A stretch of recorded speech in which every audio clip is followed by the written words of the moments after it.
네, 2024년 새해가 밝았습니다. 시청자 여러분, 청룡의 기운을 가득 받아 성공 투자하시는 한 해가 되셨으면 좋겠습니다. 새해 복 많이 받으세요. 네, 새해 첫 거래 다행히 시장 오후장 들어서 좀 힘을 내주고 있습니다. 좀 혼조세가 강했는데 그래도 코스피 지수 삼성전자가 힘내주면서 지수도 오후장 들어서 조금 더 고개를 들고 있고요. 확실히 연초 코스닥의 중소형주들이 선방을 하면서 그 흐름 두드러집니다. 새해 첫 랭킹쇼 종목 탑10 과연 어떤 종목들이 올라와 있는지 새해 전략 세워보도록 하겠습니다. 네, 오늘 이 시간 함께해 주실 분들이죠. 김성훈 MHB 인베스트 이사, 김영재 유진투자증권 이사, 류용민 캐스터입니다. 어서 오세요. 어서 오세요. 네, 랭킹쇼 종목 탑10 바로 순위 공개해 보도록 하겠습니다. 먼저 10위부터 8위까지 보고 오시죠.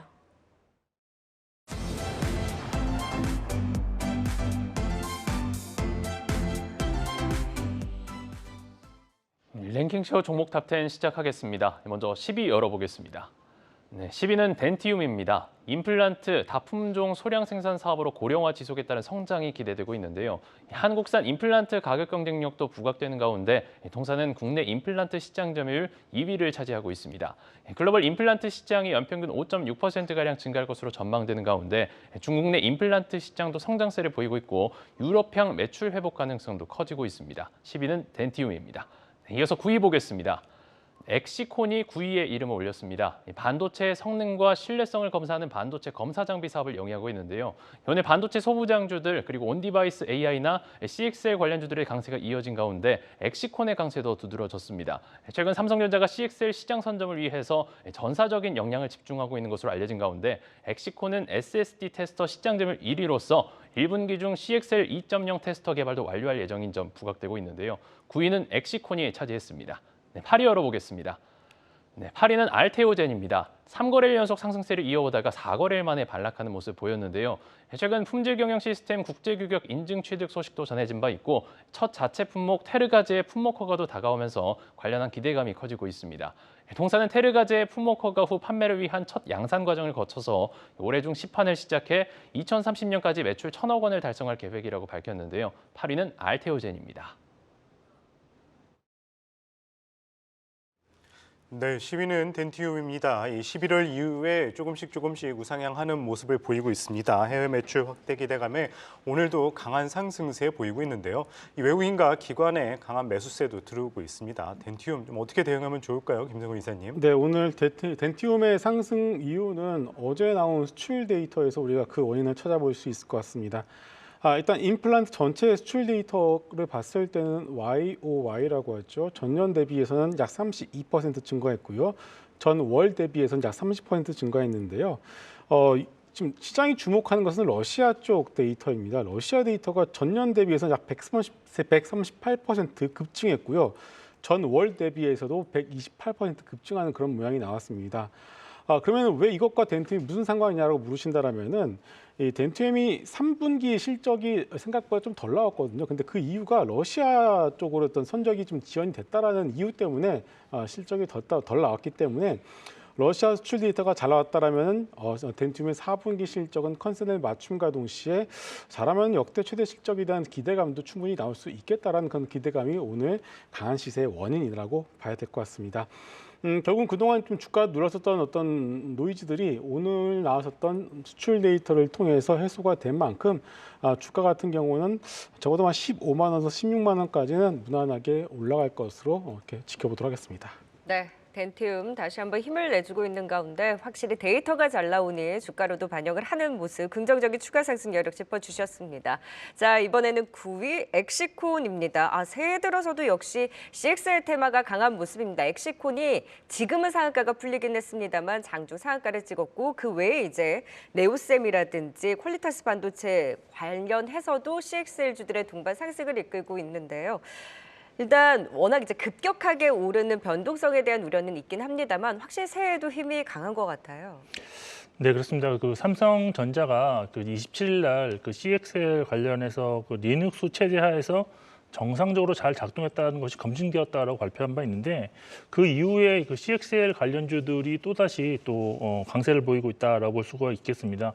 아무래도 CXL 같은 경우가 현재 지금 널리 통용되고 있는 HBM D를 이어서 지금 차세대 인터페이스로 지금 각광을 받고 있는데 이것이 좀 더 상용화되는 시점이 좀 앞당길 수 있다는 기대감이 좀 나타나면서 상당히 그 관련주들이 지금 상당히 좀 좋은 주가 흐름을 보이고 있는데 삼성전자가 사실 HBM에서는 상당히 좀 뭐 뒤처졌다라고 볼 수가 있는데 이런 것을 만회하기 위해서 CXL 같은 경우는 좀 더 적극적으로 어떻게 이제 영업을 더 펼칠 가능성이 있는데 특히 지금 CXL 관련해서 지금 많은 종목들이 지금 부각되고 있지만 그나마 삼성전자의 독자적인 어떤 개발에 대한 그런 것을 서포트할 수 있는 그런 것이 엑시콘으로 부각되면서 상당히 지금 각광을 받고 또 볼 수 있습니다.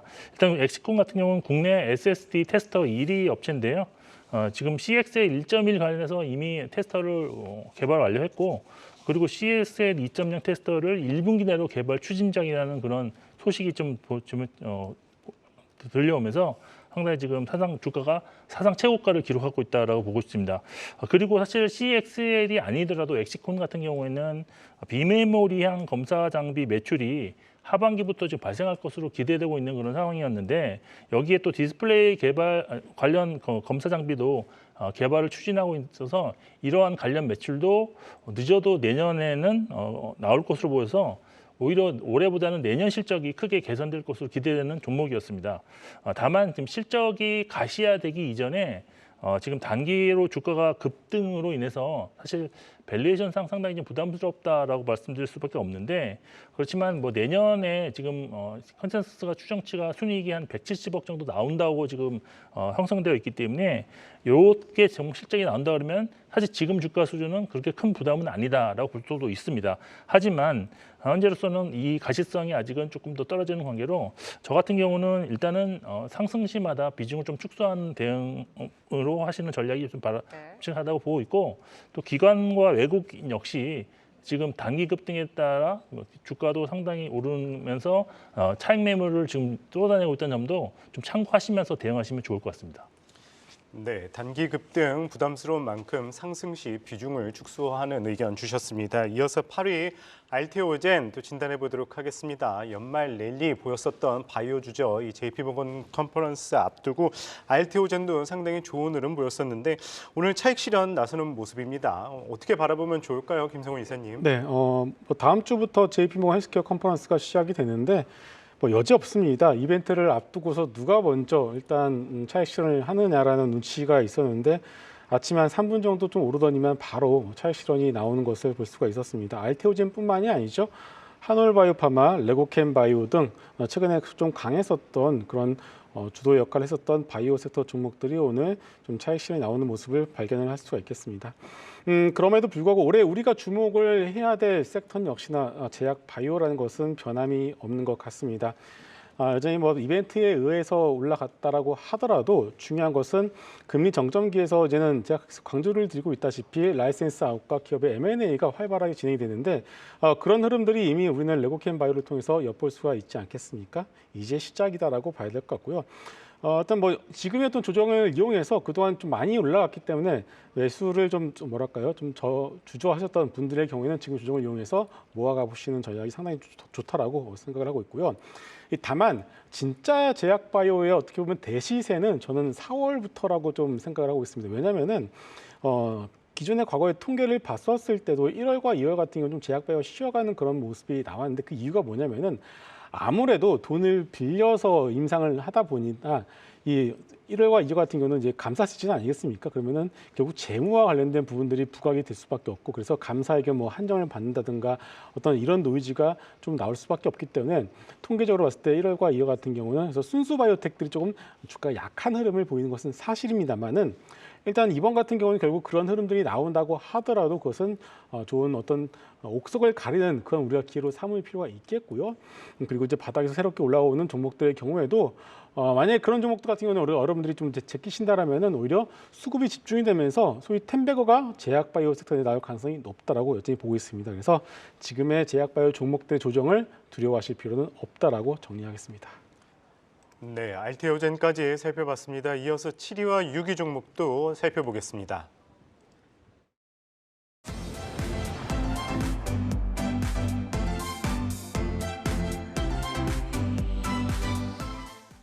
이어서 7위입니다. 네, 7위는 하이브입니다. BTS 공백에도 지난해 선방했다는 평가를 받고 있는 가운데 신인 그룹 투어스가 선 공개곡을 발표하면서 갑진년 첫 출발을 알렸습니다. 4분기에 컴백한 정국과 엔하이픈, 세븐틴 등의 앨범 판매량이 모두 성장해 음원과 음반 모두 매출이 기존 예상치를 상회할 것으로 기대되고 있는데요. 대신증권에서는 하이브의 음원, 음반 수익이 지난해 대비 133%가량 급증할 것이라는 전망도 있었습니다. 7위는 하이브입니다. 이어서 6위 보겠습니다. 6위는 삼양식품입니다.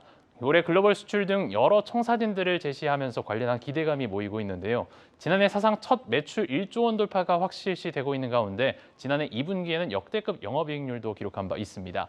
불닭볶음면 제품을 앞세워서 라면 1조 원 수출의 1등 공신 역할을 한 삼양식품은 올해에도 호실적 기조가 이어질 것으로 기대되는 가운데 단순한 외형 성장이 아닌 글로벌 종합식품 기업으로서의 도약도 기대되고 있습니다. 오늘도 장중 신고가를 경신한 삼양식품 6위를 차지했습니다.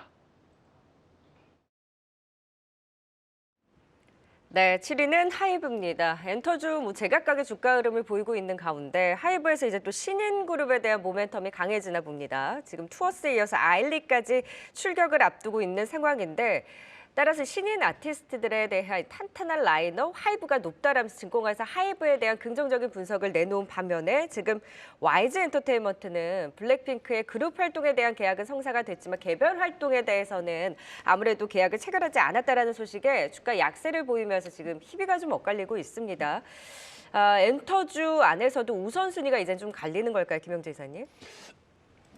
네, 그렇습니다. 지금 엔터주 내에서의 주가 흐름은 상당히 지금 좀 차별화되고 있다라고 보고 있는데, 물론 이제 실적 대비 저평가되는 것을 기준으로 삼을 수도 있고, 어떤 단일 멤버에 대한 의존도가 있는 종목, 그리고 그렇지 않고 신인이라든지 새로운 멤버들이 더 치고 나가는 그런 모습을 보이는 종목, 이렇게 좀 나뉜다고 보고 있는데, 하이브 같은 경우에는 사실 과거에는 BTS만의 어떤 그런 종목이었기 때문에 BTS의 활동에 대해서 상당히 좀 크게 연동해서 움직이는 그런 모습을 보였다라고 한다면, 지금 사실 멤버 전부가 지금 군대에 가 있는 상황에서도 BTS 공백이 전혀 그렇게 크게 느껴지지 않는다는 점이 오히려 강점으로 부각되고 있다라고 볼 수 있습니다.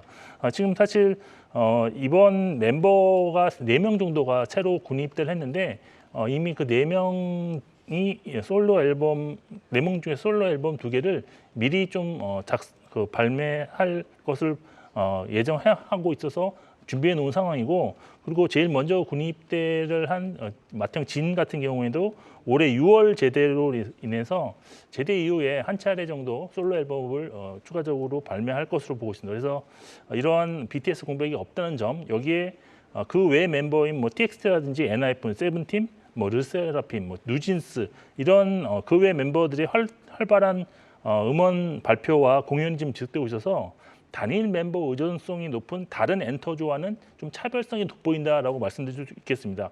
실적도 사실 2020년 이후로 보시면 꾸준하게 뭐 30% 이상 영업이익이 증가하는 모습을 뭐 계속 보여줬는데, 올해 역시도 20% 가까이 증가한 영업이익 한 3,500억 정도가 예상되고 있어서 밸류에이션 자체로도 평균적으로 볼 때는 과거 대비로는 그래도 좀 부담스럽지 않은 수준이다라는 것이 돋보이고 있습니다. 그래서 전반적으로 볼 때는 하이브가 탑픽으로 지목할 가능성이 높아졌고, 또 12월 이후에 좀 외국인 같은 경우가 540억 원, 그리고 기관도 30억 원 순매수를 하고 있는 상황이기 때문에 수급 상황도 다른 엔터주에 비해서 좀 양호한 편이라고 볼 수 있어서 상반기 엔터 탑픽이 되지 않을까라고 저는 개인적으로 생각하고 있습니다.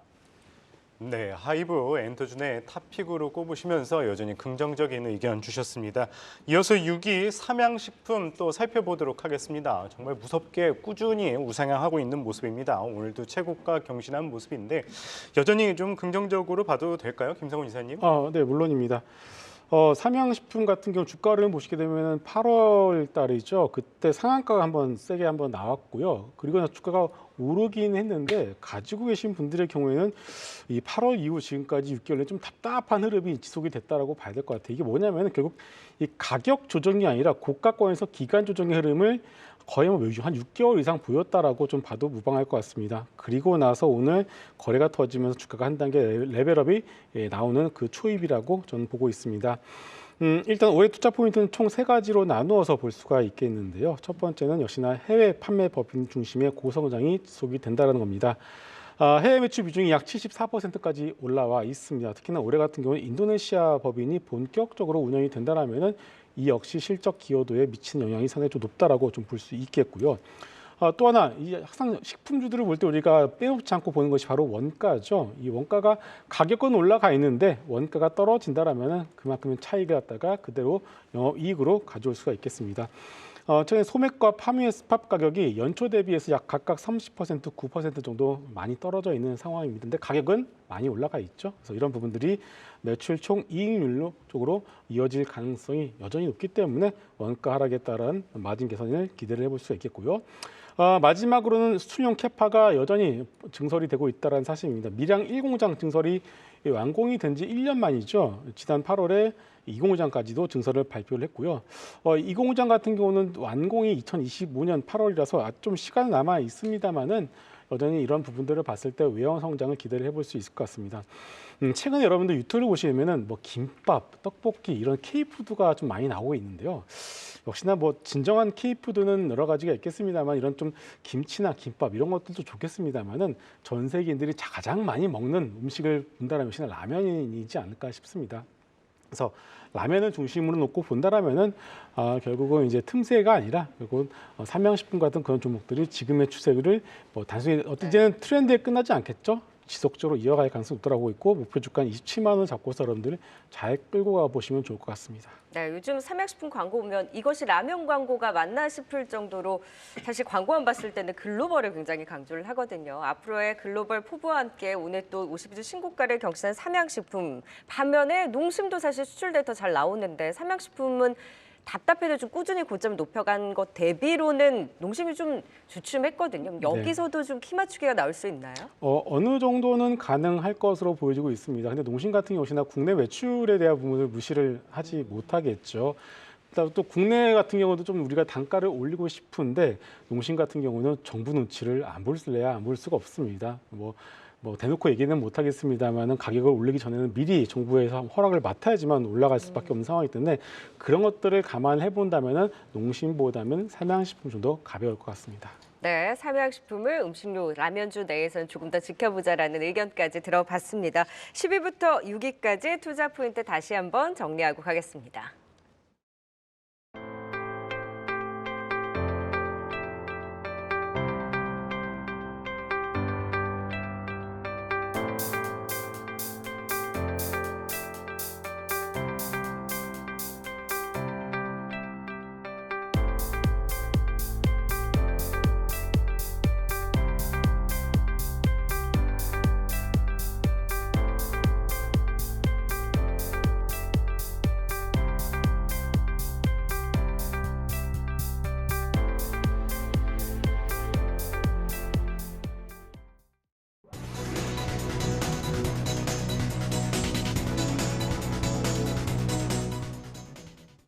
네, 갑진년 새해 첫 거를 코스피, 코스닥 모두 강세를 보이면서 스타트를 힘차게 끊고 있는 가운데 이 시각 특징주 살펴보겠습니다.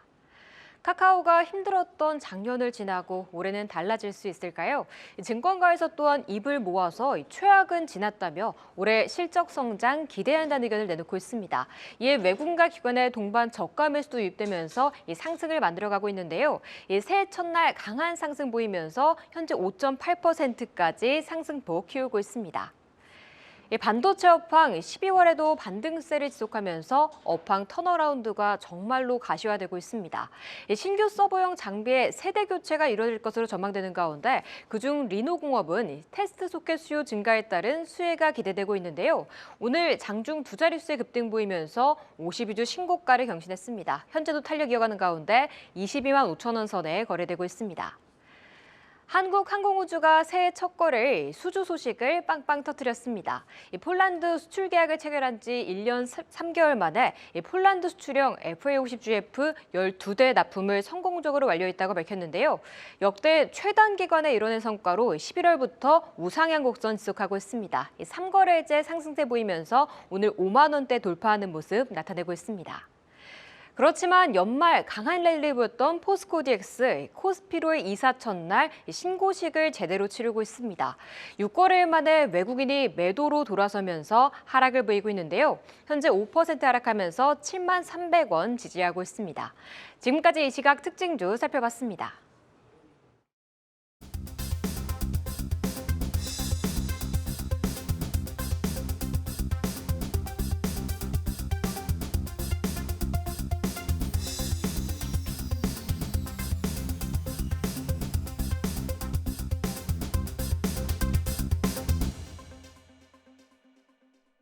네, 삼성전자 오늘 8만 전자 찍나요? 지금 1.5%까지 상승폭 더 확대하면서 코스피 지수의 빨간불도 더욱더 짙어지고 있습니다. 계속해서 순위를 높여서 상위 순위권 종목들 살펴보도록 하겠습니다. 5위부터 3위까지 보고 오시죠.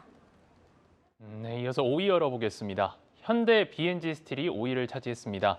국내 유일의 히토류 연구자석 생산업체로 현대차 그룹 계열사인 성림첨단산업이 상장을 추진한다는 소식이 전해지면서 지분 33.09%를 보유해 최대 주주임이 부각돼 오늘 급등세를 보였는데요. 투자업계에 따르면 성림첨단산업은 지난해 사업보고서를 확정하는 4월쯤 한국거래소에 상장 예비심사를 청구할 예정인 것으로 전해졌습니다. 현대 B&G 스틸 5위를 차지했습니다. 다음 4위 보겠습니다. 캔코아 에어로스페이스가 4위에 올랐습니다. 글로벌 항공우주 시장 확대와 수출 활성화 속 실적에 대한 기대감도 커지고 있는데요. 재작년 1,000만 불 수출의 탑 수상에 이어서 지난해 12월에는 2,000만 불 수출의 탑까지 달성해 글로벌 항공우주 시장에서의 경쟁력을 입증하고 있습니다. 우주항공청 이슈와 관련해서도 관심이 쏠리고 있는데요. 윤석열 대통령의 핵심 대선 공약 중 하나였던 우주항공청 설립을 위한 특별법이 국회를 통과하지 못하면서 해를 넘기게 됐죠. 새해 우주항공청 개청과 정부 연구개발 예산 삭감 여파, 과학기술 수석실 설치 등의 여부에 관심이 모이고 있습니다. 캔코와 에어로스페이스가 4위를 차지했습니다. 이어서 3위 보겠습니다. 3위는 삼성전기입니다.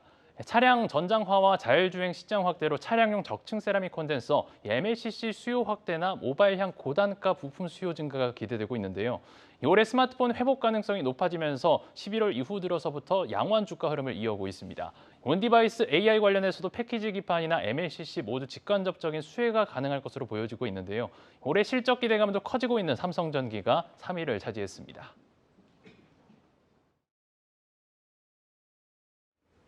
네, 5위는 현대 B&G 스틸입니다. 이 전날 한 언론 보도에 따르면은 이 최대 주주로 있는 성림첨단산업이 상장을 추진한다는 소식에 오늘 좀 영향을 받는 모습인데 어떻게 대응하면 좋을까요, 김영재 이사님? 네, 일단 이것이 만일 사실이라 그러면 저는 뭐 추가적으로 상승 흐름을 좀 이어나갈 가능성이 높다라고 일단 보고 있고, 그렇지 않을 경우에는 일회성 테마로 그칠 가능성이 있지 않겠느냐라고 있는데, 일단 내용으로 본다면 좀 더 상장 가능성은 좀 있어 보입니다. 일단 지분이 지금 33.09%로 일단 최대 주주인데요. 이 성림첨단산업이라는 업체가 세계 세 번째로 이고 그다음에 국내 유일 히토류 연구 자석을 생산하는 그런 업체입니다. 근데 이제 첨단 이것을 어디다 지금 사용처가 어디냐면 전기차 그리고 하이브리드 차에 공급을 하는데, 일단 시장도 확대될 것이고 또 여기에 공급처가 지금 일단 현대차 그룹으로 확보되어 있다는 점에서 좀 차별화된 성장성을 보이고 있다라고 보시면 될 것 같습니다. 일단 뭐 하반기에 상장할 예정으로 지금 기사가 나오고 있는데, 관건은 일단 성림첨단산업의 실적이 작년 실적이 아직 오픈되지 않았다는 점인데요. 사실 재작년까지는 상당히 좋은 실적을 보였지만 작년에는 같은 자석 그 업체들의 그런 실적이 사실은 좀 안 좋았기 때문에 성림첨단산업의 실적도 좀 어떻게 될지 매우 궁금한 시점인데, 만일 어떤 뭐 기업 공개를 위한 그런 자료를 제출하면서 작년의 실적이 재작년보다 좀 더 좋아진다면 상당히 좀 밸류에이션으로도 상당히 큰 가치를 부여받지 않을까라고 보고 있습니다. 참고로 지금 같은 업종이라고 할 수 있는 대부 마그네틱 같은 경우가 22년도에 265억 원의 영업이익을 기록했다가, 근데 작년 같은 경우는 3분기 누적으로 11억 원밖에 영업이익이 나지 않았습니다. 그래서 주가도 사실 8천억대 시총에서 현재 2,500억대 시총으로 급감한 바 있는데, 시총 대비로 고점 수준에서는 PER로 본다면 뭐 거의 35배, 40배까지 받았던 그런 종목이었습니다. 따라서 성림 첨단 산업이 만일 100억 원 이상의 순이익을 기록했다면 최소 5천억 원 이상의 어떤 IPO를 통한 시총은 확보하지 않겠느냐라고 저는 개인적으로 판단하고 있고, 이러한 경우에는 현대 BNG 스틸 주가도 최소 전고점까지는 도달할 가능성이 있다라고 판단을 하고 있습니다. 그래서 저는 이런 추이가 좀 더 이어진다고 가정한다고 보고 목표 주가는 한 22,000원 이상에서 충분히 잡아볼 수 있는 종목이 아니겠느냐라고 판단하고 있습니다. 네, 성림 첨단 산업의 상장에 대해서 조금 더 긍정적인 가능성을 열어두고 추가적인 상승도 유효하겠다. 현대 BNG 스틸 조금 변동성이 있기는 하겠지만 그래도 긍정적인 분위기를 가져갈 수 있다라는 분석 주셨습니다. 자, 이번에는 4위 캔코아 에어로스페이스입니다. 오랜만이죠. 이제 결국 새해로 우주항공청 설립에 대한 그 이슈가 좀 밀리긴 했습니다만 그래도 새해는 설립이 확실시되고 있다 보니까 다시 한번 좀 이슈몰이를 할 수 있을지, 오늘 하나에어로스페이스를 필두로 캔코아 에어로스페이스, 뭐 하나시스템, AP위성, 뭐 세트레가의 일제히 상승세를 보이고 있습니다. 이 이슈에 대한 힘 어떻게 보세요? 네, 오늘 뭐 시장 보시게 되면은 방산주들도 그렇고 오늘 우주 관련주들 그리고 엔터주들 공통점이 있습니다. 좀 시장에서 그동안 좀 많이 소외가 되었었고 맞아요. 조정이 많이 나왔었던 종목인데 동시에 올 한 해 좀 더 기대를 해볼 수 있을 만한 모멘텀들 역시 갖추고 있는 섹터다라고 봐야 될 것 같습니다. 일단은 뭐 올해 우주 관련주들 역시도 실적과는 별개로 뉴스는 정말 많이 나올 것 같습니다. 아시는 것처럼 우주항공청에 대한 어떤 뉴스, 또 하나 전 세계 우주 관련주 중에 대장이죠. 바로 스페이스X에 대한 어떤 기업 가치. 지금 뭐 기업 가치가 250조에서 260조까지도 된다라는 얘기가 나오고 있습니다. 만약에 이 상장이 된다면 인텔 시가총액을 바로 이제 넘어서는 정말 어마어마한 어떤 정말 상장이라고 봐야 될 것 같은데. 일단은 그런 부분들이 올 한 해도 계속적으로 나오게 된다라면은 우주 관련주들의 경우에는 실적이 또 아예 안 나오는 섹터도 아니죠. 그렇기 때문에 일단 그동안 좀 많이 주가가 눌려 있었다라면은 지금부터는 좀 이런 뉴스 나올 때만 주가가 좀 들썩할 가능성은 높다라고 좀 보고 있습니다. 캔코아 에어로스페이스 같은 경우는 이제 MRO 사업이 주된 캐시 카우입니다. 이제 소위 말해 유지 보수라고 말씀을 드릴 수 있을 것 같은데. 최근에 나온 리포트들을 중심으로 놓고 본다라면은 올해부터는 MRO 사업 부분이 캐시카우인데 작년보다 이쪽 규모가 2배 정도까지는 올라갈 수 있을 것 같다라고 좀 전망을 하고 있기 때문에 실적이 어느 정도 되고 있는 상황에서 우주 관련된 뉴스들이 나온다라면은 역시나 캔코어 에어스페이스 같은 종목들이 다른 종목들보다는 조금 더 가볍게 움직일 수 있다 이렇게 보고 있고요. 목표가 너무 높게는 일단 잡지는 마시고요. 한 2만 원 정도 놓고서 단기 대응을 하시고서 그 이유는 뉴스와 실적을 여러분 지켜보시면서 추가적으로 대응을 해보시도록 하겠습니다. 네, 캔코아 에어로스페이스까지 살펴봤습니다. 이어서 3위 삼성전기 또 진단해 보도록 하겠습니다. 지난 4분기까지 실적이 좋지 않지만 올해 실적 기대와 함께 전장형 MLCC 또 카메라 모듈 사업까지 기대받는 모습인데 삼성전기 좀 어떻게 대응하면 좋을까요, 김영재 이사님? 네, 삼성전기 같은 경우는 일단 지금 현재로서는 꾸준하게 지금 보유 관점으로 접근을 하실 필요가 있다라고 보고 있는데요. 일단 전기전자 업종 내에서 올해 상반기에 주가 회복세가 좀 상대적으로 강할 것으로 저는 예상을 하고 있습니다.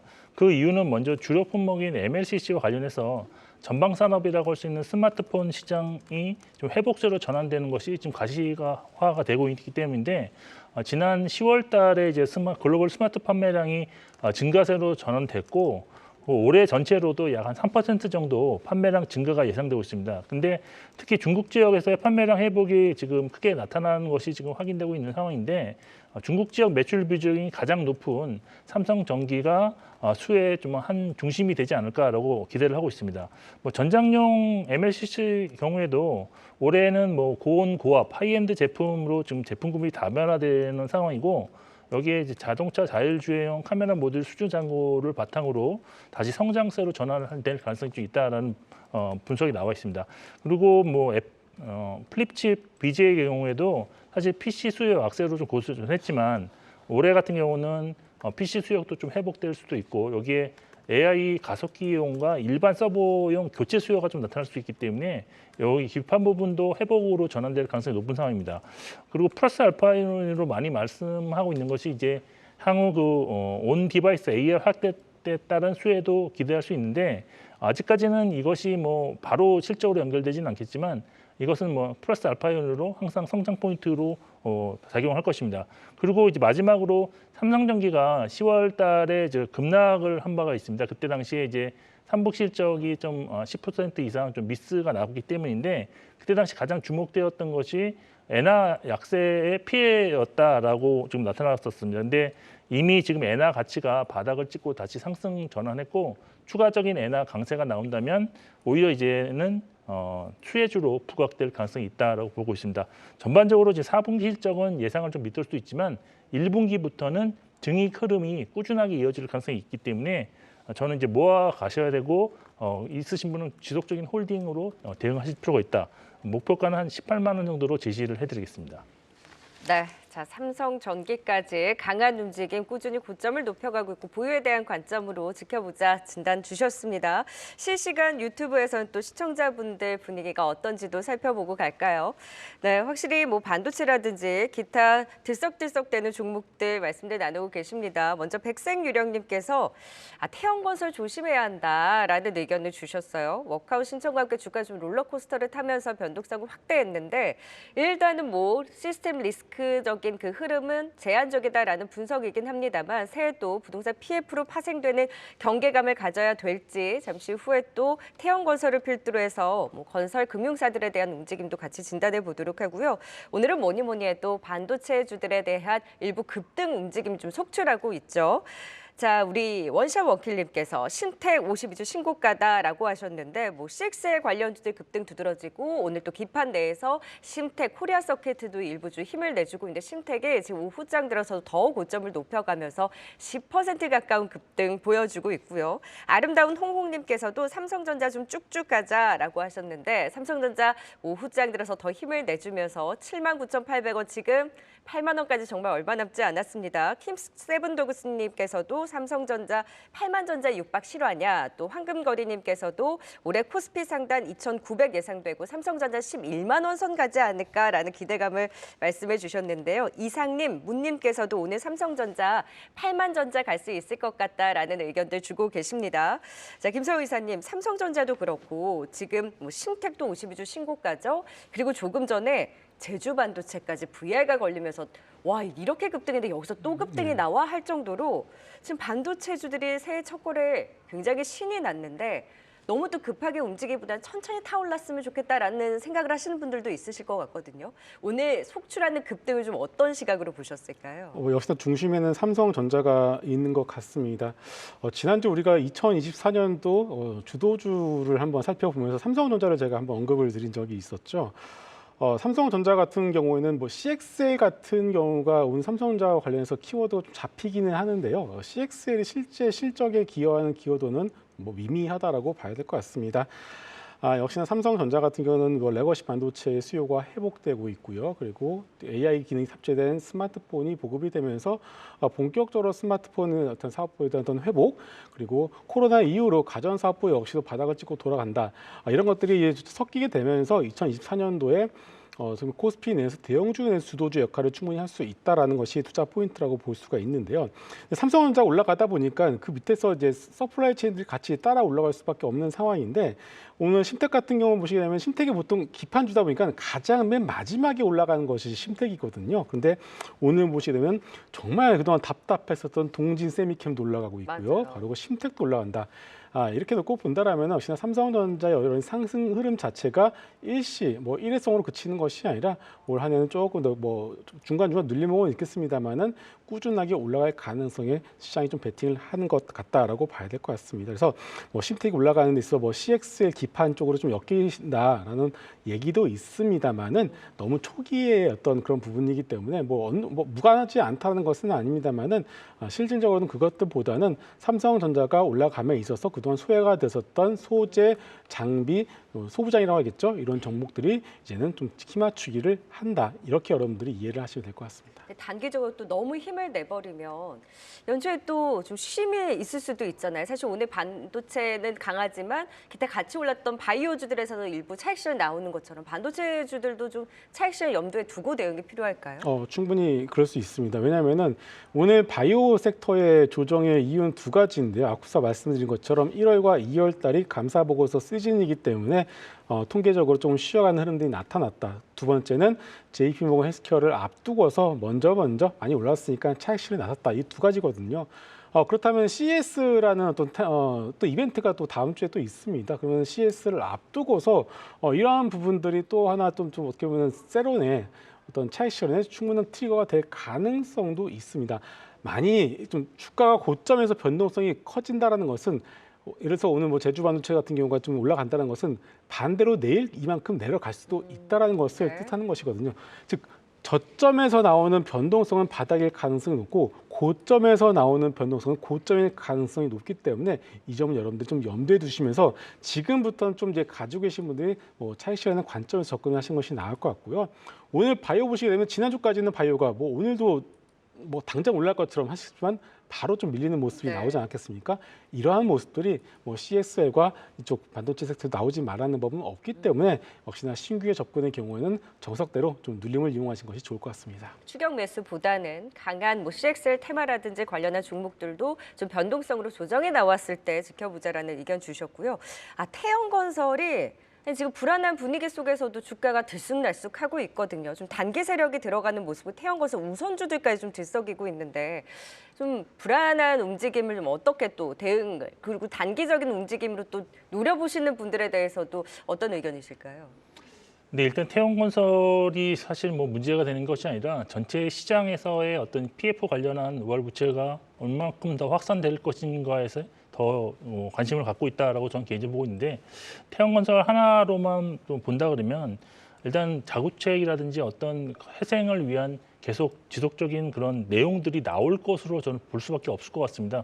아무래도 자회사들의 그런 재무 구조가 그렇게 나쁘지 않은 그런 상황 속에서 지원 사격들이 충분히 나올 수 있는 그런 상황이지 않나라고 보여져서 바닥권에서 지금 대량 거래가 나타나면서 지금 변동성을 확대하는데 그것이 위로 변동성이 좀 확대되는 그런 모습들이 자주 나타나고 있기 때문에 여기서 이제 추가적인 상승 가능성이 그래도 좀 더 있지 않겠느냐라고 보고 있습니다. 그리고 좀 많이 걱정하시는 것들 중에 하나가 지금 사실 총선을 앞두고 있는 상황에서 지금 워크아웃이라는 그런 제도가 PF를 통해서 나왔기 때문에 정말 심각한 것이 아닌가라는 그런 우려가 있으신데 그만큼 심각하지만 총선을 앞두고 있기 때문이라도 시스템적인 리스크로 발전할 가능성은 크지 않다로 좀 역으로서는 생각할 필요가 있고 또한 이제 지금 시간 싸움으로 저는 보고 있는데 지금 좀 아픈 부분을 조금 도려낸 상태에서 시간을 좀 벌었다라고 판단이 됩니다. 그리고 그 이후에 총선 이후에는 이제 금리가 또 낮아지는 그런 금리가 이제 긴축이 좀 완화되는 그런 쪽으로 돌아갈 것이기 때문에 어떤 그 가서는 좀 대응이 좀 더 현재보다는 좀 수월해지지 않을까라고 보여서 일단은 전체 큰 틀에서 봤을 때는 아직까지 그렇게 크게 걱정할 필요는 없다라고 개인적으로 판단하고 있습니다. 네, 뭐 시스템적으로 이런 리스크 확산에 대해서는 제한적일 수 있기는 하겠지만 일단 바닥권에서 반등이 나오는 태영건설의 경우에는 이런 변동성이라든지 추가적인 이슈에 대한 흐름에 대해서는 꼭 투자에는 좀 주의를 할 필요가 있을 것 같습니다. 네, 전반적인 또 실시간 유튜브 채팅방의 분위기도 살펴봤고요. 계속해서 오늘의 핫한 종목 2위와 1위도 알아보도록 하겠습니다. 과연 어떤 종목이 올라왔을지 정리해 보겠습니다.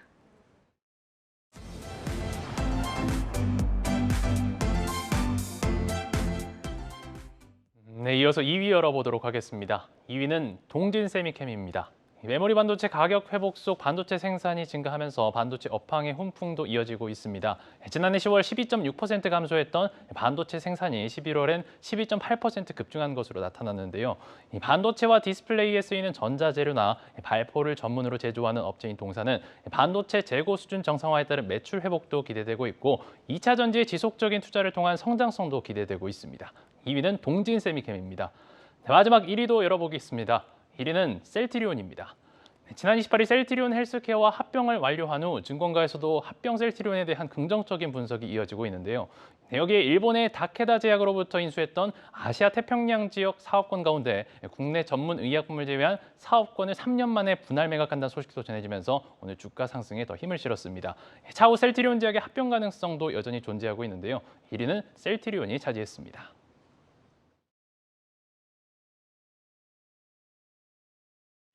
네, 자 이제 반도체 계속해서 소외된 종목들이 여기저기서 올라서고 있는 가운데 동진 세미캠입니다.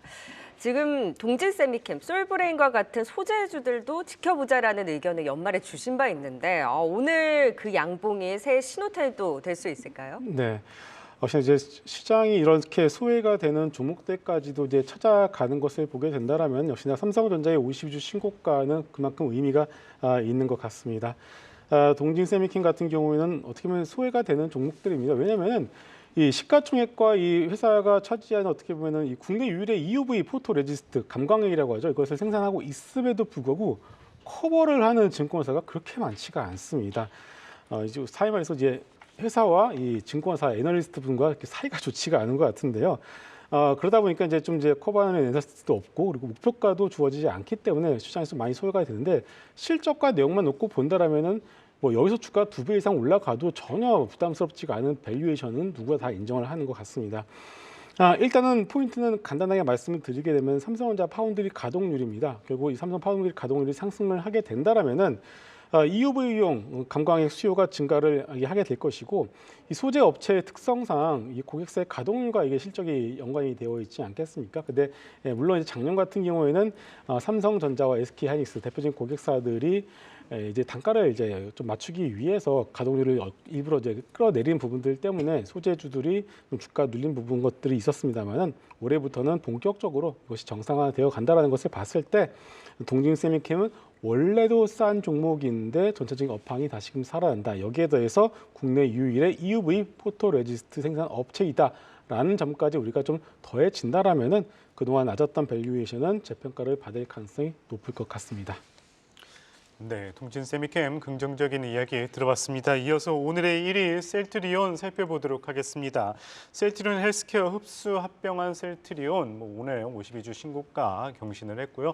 셀트리온 제약도 합병도 대기 중인 가운데 추가 상승 기대 좀 어디까지 이어가면 좋을까요, 김영재 이사님? 일단 추가 상승 기대는 충분히 가능한데 오늘 같은 경우에는 예상외로 상당히 큰 그 주가가 크게 올랐기 때문에 단기적으로는 조금 조심하실 필요는 있지 않을까라고 보고 있습니다. 오늘 상승의 원인은 아무래도 공시를 통해서 지금 전문 의약품 판권, 태평양 지역, 아태 지역 전문 의약 판권을 2,100억에 중국계 CBC 그룹에 매각한다는 공시가 나온 것 때문인데 일단 매각 차익이 한 수백억 원에 달하는 것도 긍정적이지만 자금 확보에 따른 신규 파이프라인 임상 또는 M&A 재원으로 사용 가능하기 때문에 오늘 주가가 더 크게 반응했다라고 보고 있습니다. 특히 사업 확장을 위한 M&A에 좀 관심이 높아질 수 있다라고 보고 있는데 사실 셀트리온 그룹 합병 당시 합병에 반대하는 투자자들에게 주식 매수 청구권을 주요했는데 그 금액 한도를 1조 원으로 설정했었지만 실제 매수 청구권은 79억 원밖에 행사되지 않았기 때문에 예상보다 상당한 자금을 좀 확보할 수 있었다라고 보고 있었습니다. 근데 여기에 지금 또 추가적인 자금까지 확보할 수 있었기 때문에 어떤 상당히 좀 좋은 그런 긍정적인 사업 확장 가능성이 있지 않겠느냐라는 기대감을 좀 나타나고 있습니다. 그리고 사실 주가가 상승한 가장 큰 원인 중에 하나가 물론 이제 합병에 따른 효율성 증가도 재료였지만 주가 상승에 기여했던 것은 기간의 어떤 선침해성 매수세가 12월부터 꾸준하게 들어왔다는 점이 지금 주요했다고 보고 있는데 아무래도 이제 12일 날 새로운 합병 법인 출범한 이후에 시가총액이 한 40조 원을 넘을 것으로 일단 예상되고 있는데 이렇게 몸집이 불어나게 되면서 어떤 지수의 추정 패시브 자금들이 추가적으로 매수를 할 가능성이 높아지면서 좀 선침해성 그런 자금들이 유입되었다라고 보고 있습니다. 이런 점을 감안한다면 향후 6개월 뒤에는 셀트리온 제약과 추가적으로 또 합병을 추진해야 되는데 이러한 현상이 또 그때 가서는 또 다시 반복될 가능성이 있어서 저는 기관의 입장에서 볼 때는 상당히 수급적으로 안전한 투자처라고 판단했을 것으로 저는 개인적으로 좀 생각을 하고 있고요. 여기에 또 글로벌 바이오에 대한 그런 긍정적인 우호적인 분위기와 더불어 최근 국내 기업들의 기술 수출이 좀 연이어 터지면서 바이오에 대한 관심이 높아진 것도 어떤 대장주라고 할 수 있는 셀트리온에 대한 관심을 높이는 계기가 되었다라고 보고 있습니다. 다만 1월 합병 완료와 함께 또 JP모건 헬스케어 컨퍼런스 참가 이슈도 마무리된 이후에는 제도가 좀 공백 상태로 갈 가능성이 좀 있다라고 보고 있기 때문에 지금 가격에서 추가적으로 상승하는 것에 대해서는 단기적으로 좀 비중을 축소하는 전략으로 대응하는 것이 좀 합리적이지 않을까라고 판단을 하고 있습니다. 셀트리온 제약은 사실 오늘 상한가까지 찍었고 지금 관련해서 함께 공동 연구한 고바이오랩도 이제 투자 인수 얘기가 돌면서 사실 오늘 같이 상한가를 찍었기 때문에 여기는 다 좀 보수적으로 추격 매수는 자제하고 오히려 비중 축소에 대한 의견으로 보시는 거죠? 아닙니다. 그 셀트리온 자체로는 일단은 시가총액이 상당히 큰 종목인데도 불구하고 오늘 많이 올랐기 때문에 단기 고점 분위기가 있지만 지금 오늘 시작하는 고바이오랩 같은 경우는 네. 그런 같은 어떤 과거 셀트리온과의 어떤 공동 개발, 공동 연구에 관한 이슈가 처음으로 부각된 거기 때문에 상한가가 풀리지 않고 내일도 강할 가능성이 좀 높다고 보고 있습니다. 그래서 고바이오랩 정도는 좀 네. 추가적인 상승 가능성을 열어두시고 접근 가능하다고 판단하고 있습니다. 네, 셀트리온까지 살펴봤습니다. 5위 현대 BNG 스틸부터 1위까지 투자 포인트 다시 한번 보고 오겠습니다.